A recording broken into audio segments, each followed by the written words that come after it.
哈马斯尝到苦果，可能要进行反扑。乌克兰迎来美国援助，俄罗斯动员出问题，委内瑞拉鲸吞圭亚那，美国军演助阵盟友。咱们一个一个来看。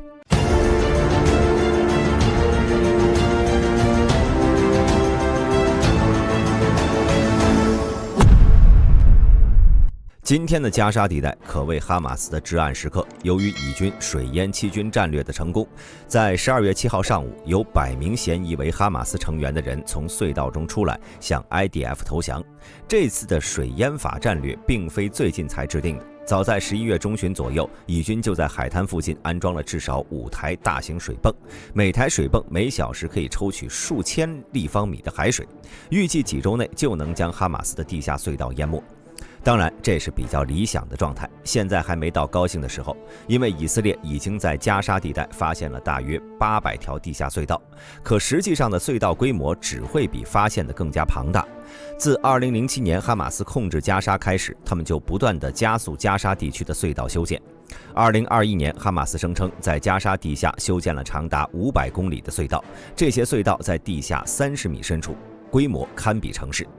10月7号以来 ，IDF 多次对这些隧道进行空袭，弹药是毫不吝啬地撒下去，但是效果不佳。同时，哈马斯通过这些隧道进行了大量的走私，藏匿了巨量的军火弹药，不少的生活物资也通过这些隧道运输。隧道也成为了加沙地带重要的基础设施。一旦这些隧道被毁，可以说哈马斯不但失去了藏身之地，更是失去了经济来源。所以大兵可以肯定，跟着水淹法见效的速度加快，随之而来的是哈马斯的疯狂反扑。失去了隧道的他们只能在地面上与 IDF 交战，双方的实力差距巨大，在正面对抗的结果呢，只能是惨败。所以以军跟进水淹法的同时，更是要做好加沙地带的控制，预防哈马斯的反扑。这一点 IDF 做得还不错，在加沙南部发生了2起哈马斯袭击事件，但很快被以军解决。不过以军也有一些人员损失，约旦河西岸倒是非常安静，治安事件都几乎消失了，不知道是不是武装组织在憋大招。再往以色列的北部看，依然保持着对黎巴嫩武装的轰炸。同时，以色列总理内塔尼亚胡表示，如果他们选择发动全面战争，那么他将单枪匹马把贝鲁特和南黎巴嫩变成加沙和汉尤尼斯。可以说加沙地带已经在以色列的控制中了，期待中东早日停火。接着咱们再来看俄乌方面。现在俄乌战场的战线焊死了，虽然双方每天都在你来我往的进攻，可成果很小，妥妥的打成了消耗战。这其实是俄罗斯最不想看到的。乌克兰背靠欧美军援，可以说想要打到什么时候，主动权已经从普京手里溜走了。所以大兵就再次不再一一赘述战线细节了。想要了解战况的兄弟，可以完全把昨天的战报改个日期当成今天的，毫无违和感。咱们今天直接进入新闻环节，看看有哪些事情是可以真正影响战局的。根据俄罗斯媒体报道，黑海舰队正在利用小型反潜舰在刻赤到耶尼卡莱运河河段演习如何应对无人机，这是第一阶段。第二阶段涉及使用炮火和反潜火箭发射器摧毁无人艇的操作。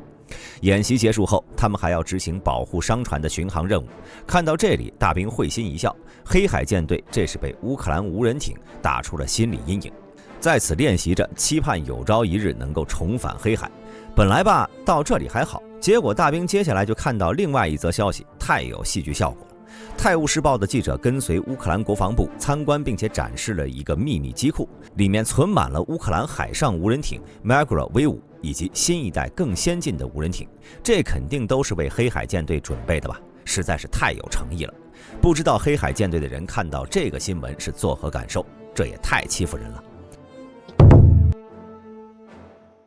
另外，俄罗斯军方试图利用防空系统拦截乌克兰的 Fly Air 无人侦察机，可结果呢让人失望。由于此类侦察机体型较小，防空系统的导弹很难追踪，所以总是失败。反倒是单兵防空导弹呢有些效果，可人力还是有尽头的。只要把 Fly Air 侦察机的飞行高度调高，单兵防空导弹也拿它没办法。所以俄罗斯的情报总是被乌克兰人掌握，也就不出意外了。而乌克兰国防部早就尝到了高科技的甜头，于是，在12月7号，乌克兰再次向美国请求新型武器。不过呢，这次可不只是要无人侦察机，这次军援请求包括 FA-18大黄蜂、阿帕奇和黑鹰直升机、新型萨德防空系统、C-17、C-130运输机以及通用原子公司生产的3种无人机，其中包括 MQ-9B。从这些需求项目呢，可以看出乌克兰想大干一场的想法。但美国一定会进行深思熟虑的，大兵觉得短期内不太可能。单单针对这些装备为乌克兰培训足够的使用者，都需要一个不短的时间。可能这份需求更多的是要表达乌克兰的一份决心吧。美国确实挺灵敏，前段时间刚报道俄军将大量装备无人机，美国便在12月底宣布向乌克兰移交14套吸血鬼反无人机系统，这些系统旨在检测和拦截无人机，乌克兰只要将吸血鬼安装在悍马多功能 SUV 上就可以了。同时到货的还有 APKWS 导弹。但援助不止于此，美国直接与乌克兰签署了协议，向他们提供了联合武器生产和技术共享。根据协议，五角大楼和合作伙伴会向乌克兰提供生产混合防空系统的技术，并且建设生产设施，为乌军提供必要的武器，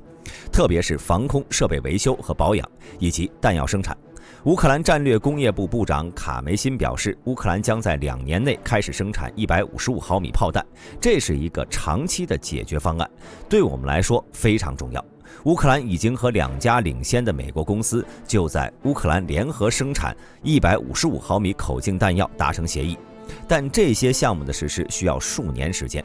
OP 负责人表示，这是我们军工联合体的未来，也是乌克兰未来几年国防的基础。看来全世界都明白，授人以鱼不如授人以渔了。